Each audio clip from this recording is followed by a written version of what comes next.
Go, NTD 212, com check. DPS, go. Inco, go. PUS, go. Surgeon, go. Booster, go. Copy that. We have a go from you guys. This is Talking Sound.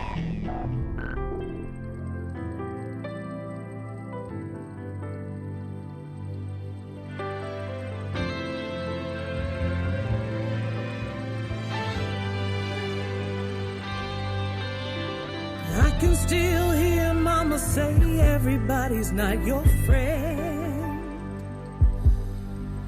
They're not standing at the finish line cheering on for you to win. In this life, you're sure to find someone to pull you down. They hate to see the smile you wear on your face. Oh, can't stand to see your head in the clouds. Well, hello, everybody, and welcome to the Talking Sound podcast. I am Chris Jordan, your host. The track you're listening to is Ready or Not by the artist Christina Wells. Today on the program, we are so happy to welcome executive producer of this project, Billy Dorsey, to the show to talk about its inception, its creation, how it came to be, and of course the production behind the amazing track Ready or Not by Miss Christina Wells. How are you doing today, Billy? I'm wonderful, Chris. How are you? Doing great, man. May I just say, number one, hold on, I just got to hear this epic guitar line. Oh, that's just so sick. You do not hear a guitar that sounds like that much anymore. And oh my God, it is just so entirely gorgeous sounding.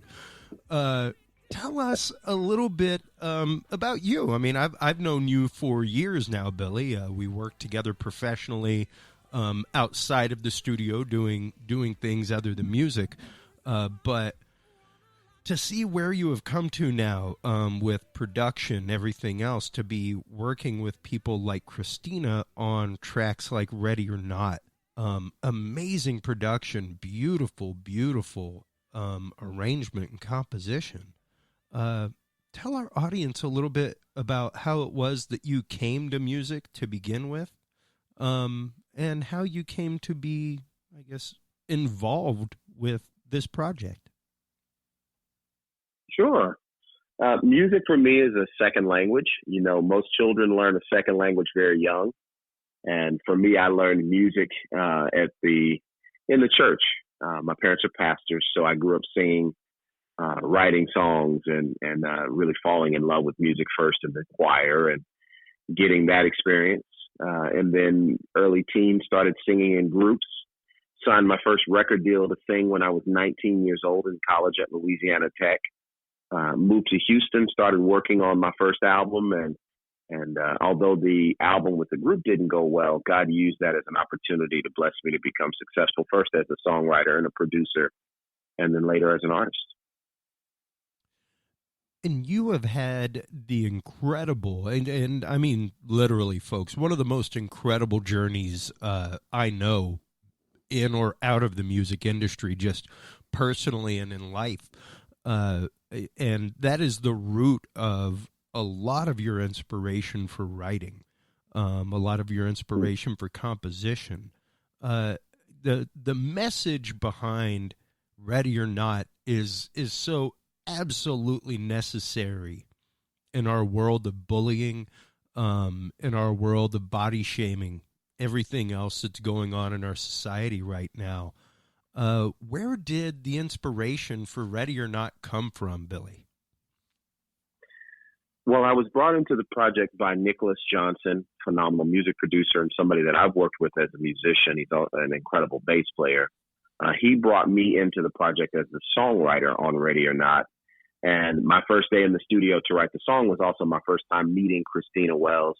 I'd seen, all the video clips and news interview links from her being on America's Got Talent and all the success that she'd had, but I didn't want to look her story up.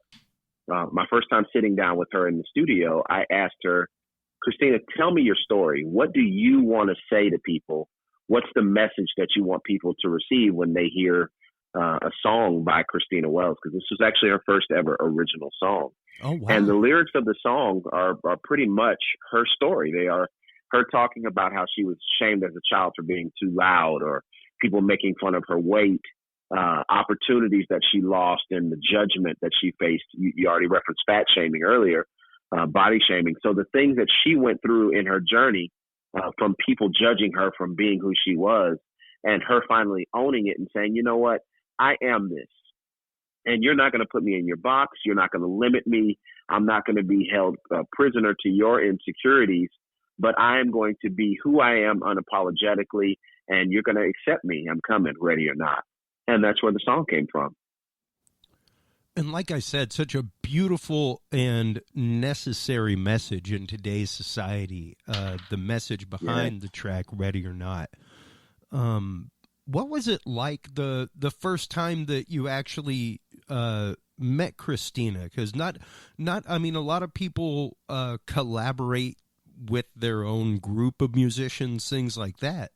And of course, whenever you do as much studio work as you do, Billy, you know, there's always that, let me bring this guy in on piano. He's the one that we need for this feel, that kind of stuff. But how was it working with Christina on virgin ground, you know, first real time out doing anything like this with her? You know what? It was a joy. I say that because far too often when you go in the studio with somebody who already has a name or who's already had a measure of success, they have their guards up and they have already formed their persona. This is who I want the world to see me as. Not this is who I really am, but this is what I want the world to perceive or to receive from me. Christina didn't come into the studio with any of that. We immediately connected our first time sitting down together, and she started sharing some things from her childhood that I know were painful for her. You know, she shed some tears in the studio while she was telling me some of the stories of some of the things that she went through, to make sure that I really understood what she wanted to say. And the greatest thing for me is Christina, her message is not just for her. It's for all the kids who have some element of what she's gone through in them. So any kid who's being now told, you're too big, you're too loud, you're too this, you're too that, go sit down, be quiet, nobody cares about your opinion. All of those kids can find themselves in Christina because she sees herself in them. And that was a joy. I love working with artists who they're not afraid to be vulnerable musically. And she absolutely was. Yeah, and you know, that's a beautiful way to put it, Billy, to be vulnerable musically. Because all too often we don't come at a project with number one, that childlike vigor. Right. I mean, even I myself with the projects that I do, things like that, it can be hard to come at all of them with the same like vigor. That's the only way I can put it. You know, the same amount of energy, and to find an artist, like you said, that is not jaded with a process, has not already put up that guard of this is my persona, this is who I am. I need my blue M&Ms. You know, you know, all the things that come with that. It is. It can be totally different. It's great that you had the opportunity to have this beautiful experience with her. How long did y'all work together? How long was the writing process for the song itself? Oh, the song was written in less than 2 hours. Oh, wow. And we actually recorded a reference of the song that first day. And then my songwriting and production partner, his name's Jay Tell. He's one of the most gifted vocal arrangers and vocal producers in the industry. He came into the studio the next day, heard what we'd done, did an arrangement for the song, that the version that you hear now. And then he started working with Christina to re-record the vocals to that vocal arrangement. But if you count the time that it took her to share her story with me and the time that it took for me to actually format that into song lyrics that were palatable and poetic, but also still powerful, 2 hours tops, if that. Wow. And that's just a testament to just Skills, like I said earlier, incredible skills. I myself have had the opportunity to just spot cut some stuff with you in the studio. And man, just the experience of that and seeing you work and seeing how fluidly and calmly you work with things, especially with the environment here in my home studio. Yeah. It's great, but it's a process. It's something that you have to kind of learn to step into, that driver's seat of production. About when in your career aside from your own music, Billy, did you start stepping into the realm of producer and wearing that hat for other artists and labels that you knew? To be honest, I started there. After I signed the record deal, and when I say that, I grew up as a singer and a songwriter. Those were always my two. Those went hand in hand for me. Producer started after I signed the record deal that I signed when I was in college. When the deal went bad, I could not legally sing for 7 years. That was the terms of the contract. It was 3 albums or 7 years, whichever came first. And when the label froze our contract out, I could not sing for 7 years. So during that time, I honed my skill as a producer. And the thing that helped me to become established in the industry was not my vocal ability, it was my songwriting. And then that led to the production work that led to Billboard charting, success and things like that. And that made people care enough to pay attention to me as a singer again. So it all came full circle. Yeah. And it, it's interesting that you say that that's the way it went down, because not many people realize that those things are in a contract, like that is always the artist's dream, is to get that piece of paper, to get that contract with a label, or with a conglomerate of labels. And not many people realize that, aside from the possibility of being locked in for like 2 or 3 albums, where even if your band technically breaks up, you still got to make it or pay them, that there come clauses like that, where it's like, you're singing for us for the next 7 years, or you're not singing at all. Right. That's right. And good on you for plying your trade, for finding another avenue for your trade. So many times, and it's the story here on Talking Sound so many times that people are looking for that one break, and when it doesn't happen, they leave an industry. Because if it doesn't pan out that way, then it's not going to pan out. Imagine where you would be had you given up that many years ago, Billy, when it all went south and you were just like, you know what, I'm done. I'm cooked, man. Right. I'm not going through that again. I'm not even going to give another in for that to happen. Right. So, it's strange. I mean, that's one reason why I do the corporate AV thing, and I've come to love it above all else. Because, I love what I do, and to be able to challenge myself on the daily the way that makes me do it, to me is fun. And now I'm getting paid for fun. But so many people, when they get out of school, when they get out of Full Sail, when they get out of these recording programs, are stuck on the idea of being the next Rick Rubin and do not know how to do anything but that. And they give up. They don't understand that they may have to step in and wear a different hat for a little while, for a few years, till they get to that point. And it can be frustrating. Aside from, of course, sticking to your guns, what advice would you give somebody that is looking to get into the industry, either as an artist or as a producer, Billy? I would say become well acquainted with rejection. Yes. Because it's going to be a big part of it, especially as you get started. And no matter how much success you have, you're still going to be rejected by people at times. It does not necessarily mean that there's something wrong with or missing from you. It could just be that the opportunity you're pursuing is not for you. And one of the things that I would say to people beyond just, getting ready for and learning to embrace rejection is learn to become very comfortable with constructive criticism. Some of the most painful things that I heard early on in my career were things that criticized aspects of what I thought I was proficient in. But when I really was able to take a look at them and say, okay, is there a deficiency in my skills in this area? And saw that there was, it enabled me to spend time away from the cameras, away from the public, away from the media, and just focus on becoming better in those things.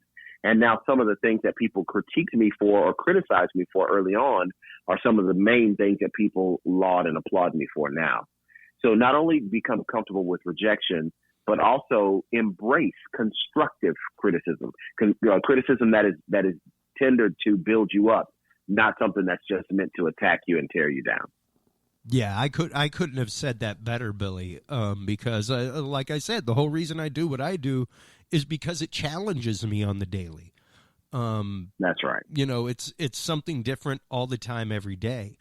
And to do that to yourself, to put yourself in the situation of uncomfortable, to put yourself into that new situation, is where you learn. It's where you grow.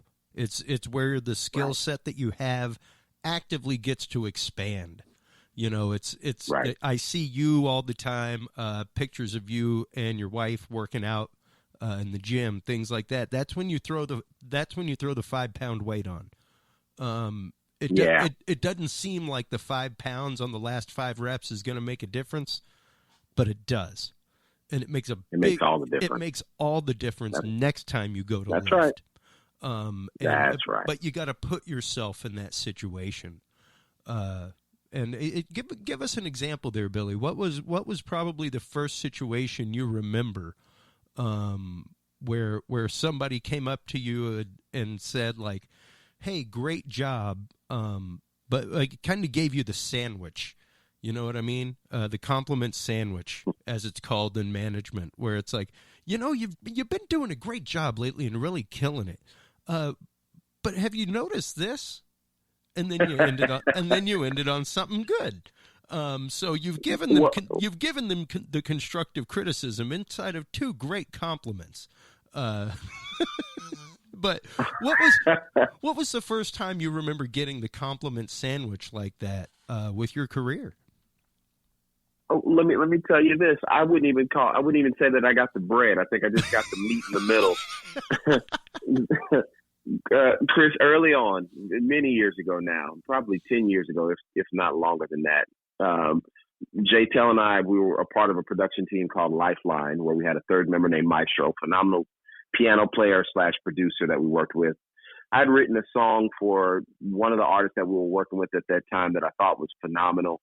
And this guy who was an investor came into the studio that we were working out of at the time.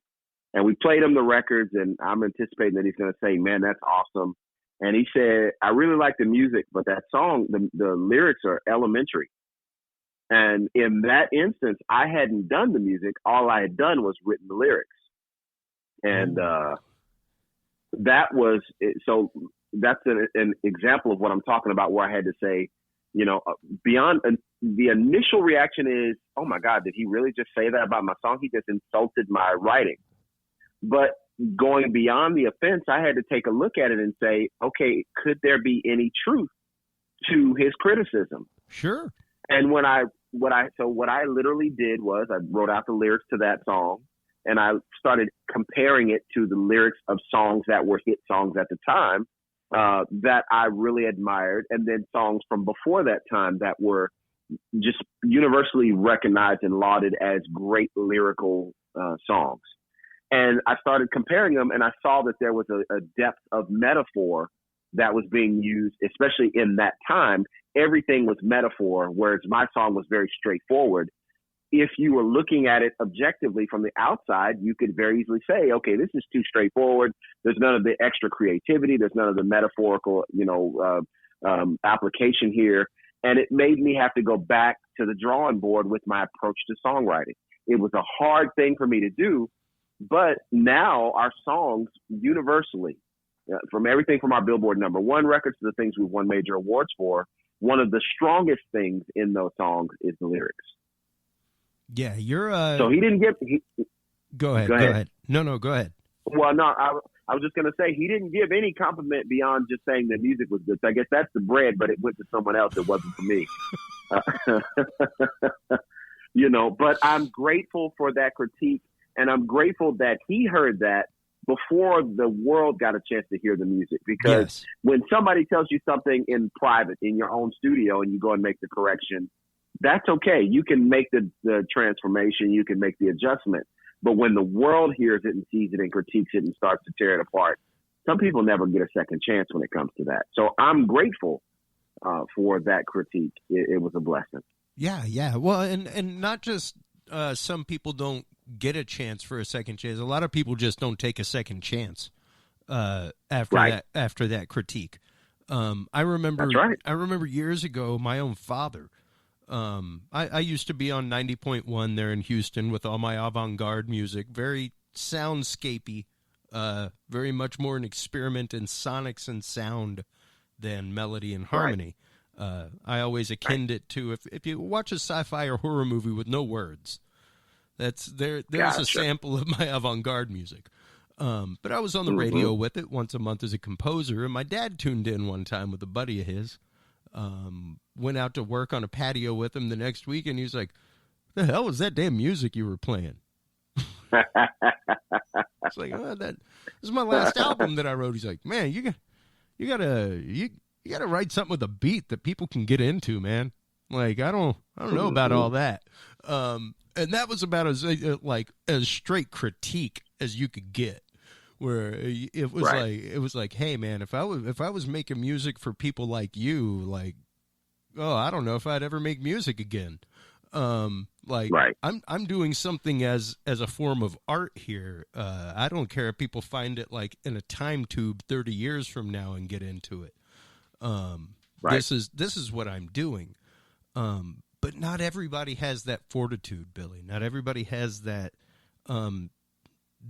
straight up attitude of Christina Wells that is so beautifully put. And I actually snipped that out. I don't want to wreck your production, but I actually snipped the part out at the end of the track, which is, I think, kind of Christina's manifesto. And like you said, very much the basis of the song, and such a beautiful message for exactly what we're talking about right now, everybody. Let's hear the words of Christina Wells herself. The thing I've realized over time is that thing that made me different, difficult, the thing that made me stand out, it's what made me unique. I am Christina Wells. I can't be anything else. There's nothing else I know how to be. There's nothing else I want to be. I just want to be me. And that is one of the most beautiful messages that I've ever heard a song rap with. Because it's so absolutely true, and it's such a message that like I said earlier a couple times, I think the whole world needs to hear right now. I think we're all too much up in each other's business and need to work on ourselves. We need to work on being that way, making sure that we're comfortable with ourselves to begin with, in order to change the world around us. How does that being comfortable, like you were saying earlier, working with some people, they have walls up. What are some of the ways as a producer that you help get past those barriers with musicians, with artists? Because it can be hard whenever you're brought in as a producer by management, by label, what have you, and you're trying to give that proper critique and feedback to an artist, but the walls are up.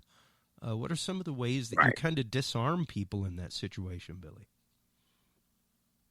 Honestly, the easiest way to do it is to share my own story. one of the things that most people know me from before they ever step into the studio with me is my journey to where I am now and some of the things that I've had to go through. And I'll start that conversation by sharing a song that I was involved in or something that I wrote or produced or both, and how it related to a story. And when people can see the through line from the story and being vulnerable to how it translates to a hit song, it makes it easier for them to start to unlock that a little bit. And then beyond just stuff that I've been involved in myself, you know, I'll reference artists in whatever genre, because it really applies in any genre. I'll reference artists in whatever genre this artist is working in or creating in, that artist is well known for making their story a part of their music. If they're a hip hop artist, I'll reference somebody like Eminem, who we know his daughter's name is Haley, and we know, you know, about his mom. I'm sorry, mama, I never meant to hurt you. You know, I'm cleaning out my closet. Like, we know all these different things about his journey. We knew about his failed marriage. We knew about his dad being absent. We knew about him getting beat up and, you know, getting free lunch in school, because he made these things that are his story so intrinsically a part of his music. And that is why he will go down in history, not just because of his skill, but because he took us along for the journey. You know, if I'm working with an R&B artist, I'll reference somebody like a Mary J. Blige, who she was honored with a Lifetime Achievement Award the other day at the BET Awards. Mary J. Blige is known for putting her sorrow and her struggles in relationships with men into song form. And she did that so vividly and so candidly, and so, you know, using her vulnerability as such a blanket in that way, that she made it safe for women who were grieving to listen to her music, to give voice to the words they couldn't say.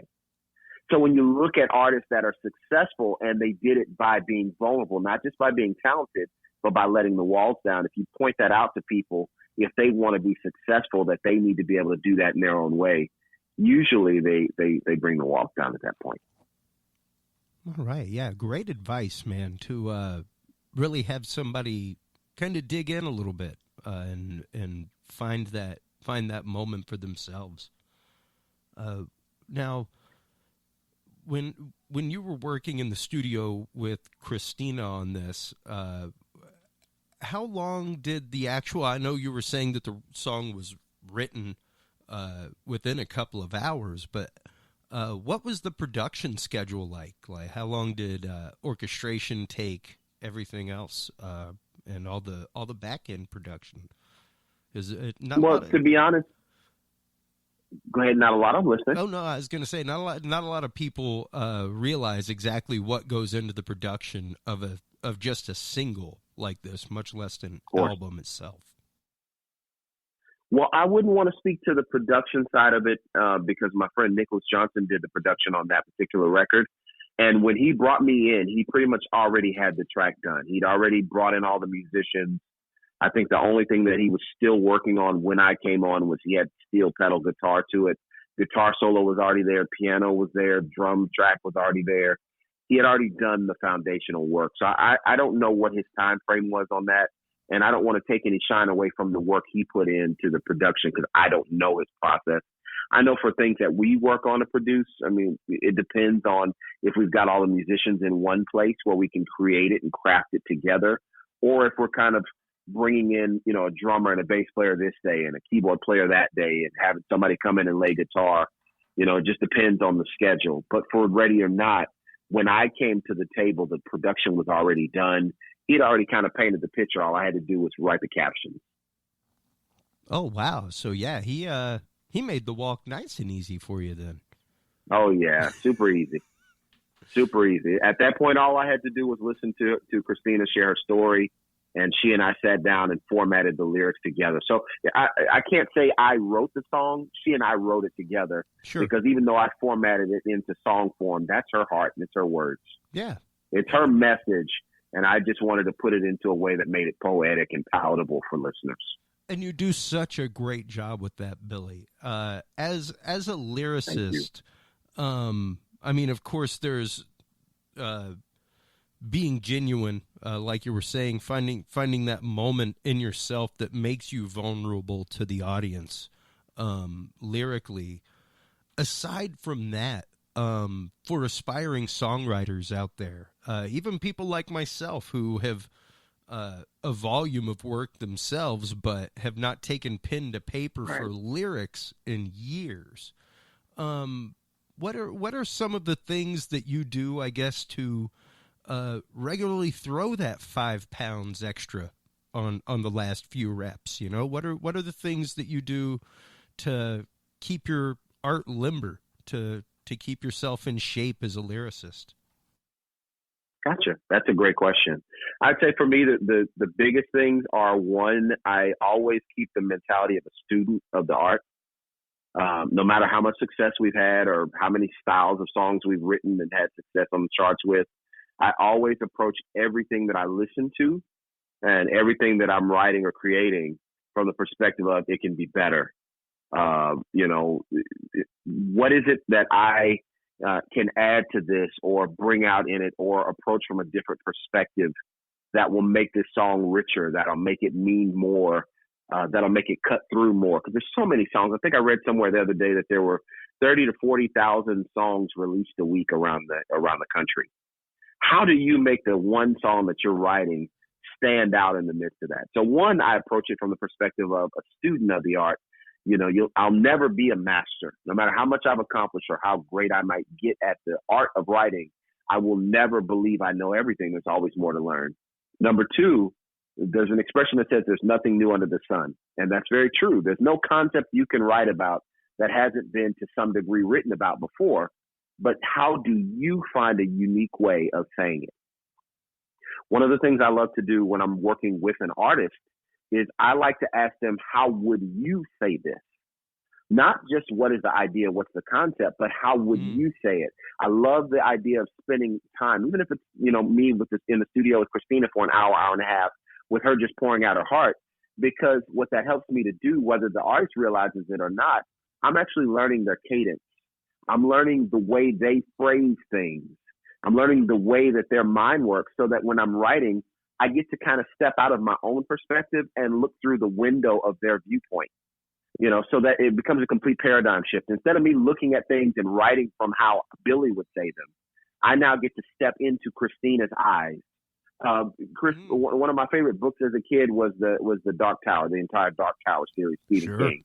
And in one of those books, Roland, without going down a big rabbit hole about it, if the listeners have read the books, one of the books, Roland gets to go inside of the 3 different doors for each of the people he's drawing, and he gets to go inside of the doors for each of those people. And when he does, as he's going to try to draw them into his world, he actually can see through their eyes.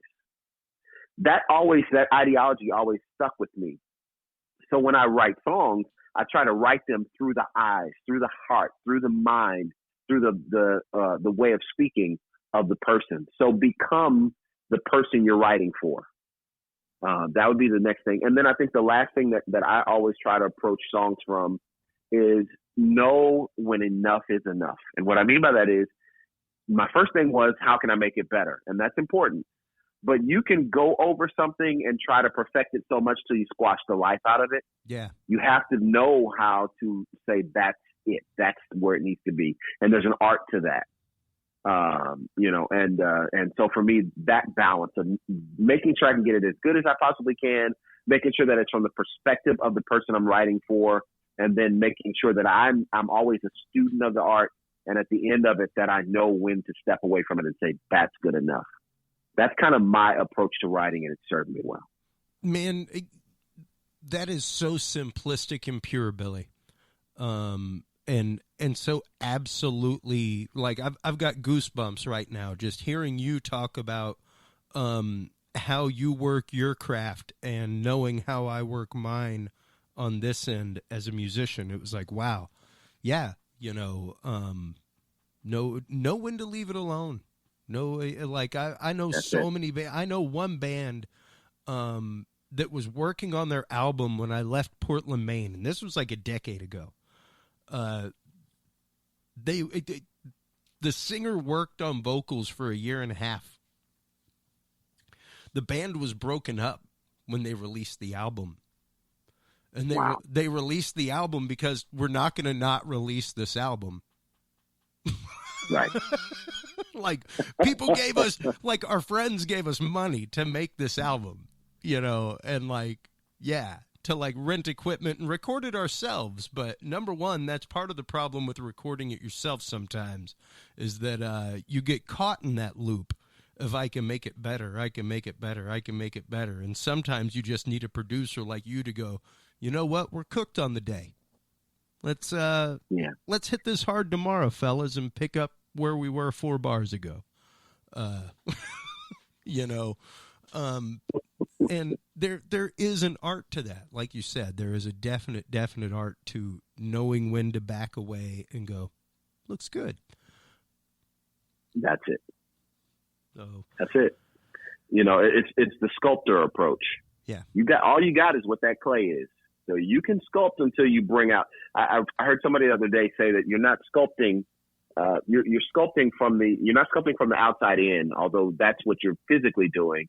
You're sculpting from the inside out in your mind's eye. Yeah. You're cutting away all the things that are there that shouldn't be there, rather than trying to create it going in. You're bringing out the greatness that's inside of it. But having said that, once you get too deep into that clay, that's all what do you do at that point? You cut too deep into it. Songwriting is the same way. Yeah. Especially when it comes to the arranging and how the lyrics and the melodies have to meld together.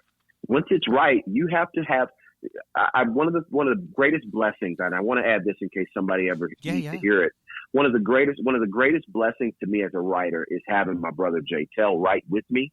I'm the lyricist primarily. He's the vocal arranger primarily. So I'm more lyrics and he's more melody. It's kind of like the Elton John, Benny Taupin partnership type of thing. Yeah. The other advantage to having each of us be able to focus primarily on what makes us great or our strongest skills is that each of us trusts the other to say, that's it. So if I'm unsure, I have somebody who I know hears it the way I hear it that can say, nah, B, that's it. Or I hear what you hear. Let's go a little farther. Yeah. Yeah. So there's nothing wrong with having trusted collaborators who can hear what you can't hear and whose opinion you can also trust. And I really think, Billy, as an artist myself, I've literally got a handful of those people. I have 5 people. My wife isn't even one of them.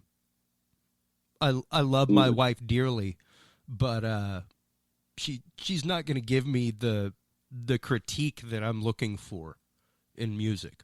You know, she's going to tell me whether or not she likes it. But she's not going to give me the, like, I listened to it 2 times, but let me listen to it 4 more so I can really get in deep. Like that kind of criticism. And to be able to, like you said, have those trusted compatriots in the studio and outside the studio. I myself am a big fan of not listening to dailies. Whenever I'm done with the studio for the day, I'm not listening to the music. I'll come back in and I'll listen to things in the morning and go, okay, that's what I need to change. Cool. But when I'm done, I need to check out and let that drop away. And even like right now, I'm in the final throes of an album myself, polishing up a couple tracks and things, and sent it off to some of my friends, and sent the Dropbox links off and got response back from one, and the other 2 were like, I've heard it twice. I need to hear it 2 more times. And it's nice to have those people that are going to give you their honest feedback about what you're doing, and feedback that helps you grow, feedback that helps throw those extra few pounds on the last few reps. That's it.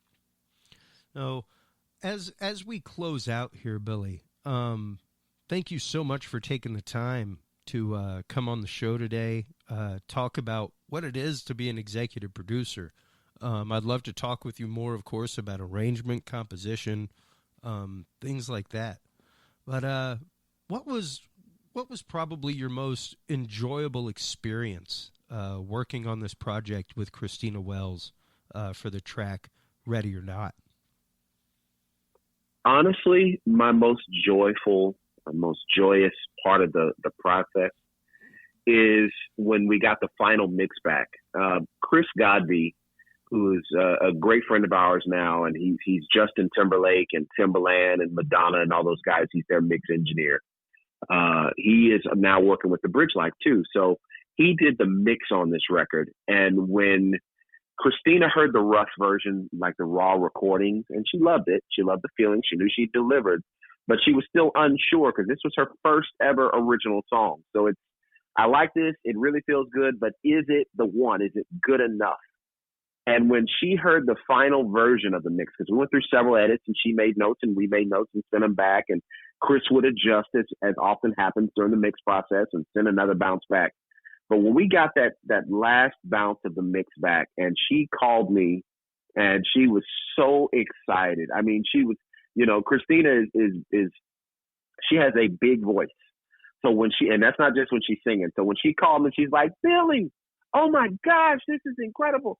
Like that moment for me, when somebody has trusted you with their heart, because that's what this song is. It's her heart in a sonic form.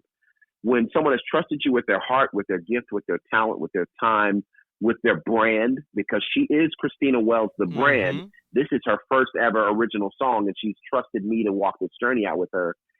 Seeing the moment where she saw and felt the validation of the work itself, that was the sweetest moment. So the world's reception and how people are responding to it now, and all the shares and all the streams and the news interviews and things that are happening like today at KPRC, those things are wonderful, but those things kind of happen when you do something great. You've got somebody with the brand, the media, and all the streams. That stuff is a part of the process. But the intimate part, the last part of it that's just within the circle, is the mix and the master before it goes out to the world. So seeing how much she loved this thing that she was she's the core of it. We would not be creating this song without her. Seeing the moment where she fell in love with the finished product and with her voice and with her message, that was it for me. Yeah, it's amazing, man. I'm so glad that you got to share that with her, because it is a special moment whenever those things start happening. And you mentioned it a while ago. We were talking about it off air, and then you just dropped it. So I have to ask, what's the Bridge Life all about? The name The Bridge Life just means that we are the bridge between you and wherever you're wanting to go, whatever your dream is. And so it's called The Bridge Life because I live a life of trying to connect people from wherever they are to whatever they lack. For using Christina Wells, for example, Christina is a phenomenal singer who lacked original music. We're the bridge. With my charity work and some of the things that I do on the ministry side, it still all falls under the Bridge Life. It's just not the music component. We are the bridge between children around the world without Bibles, for example, and getting a Bible created in their language, creating new Bible translations. From the marketing and promotion side, if you've got an album that you really feel strongly about, but you need to get it out to the world, which is where marketing and promotions come in, we're the bridge between the two.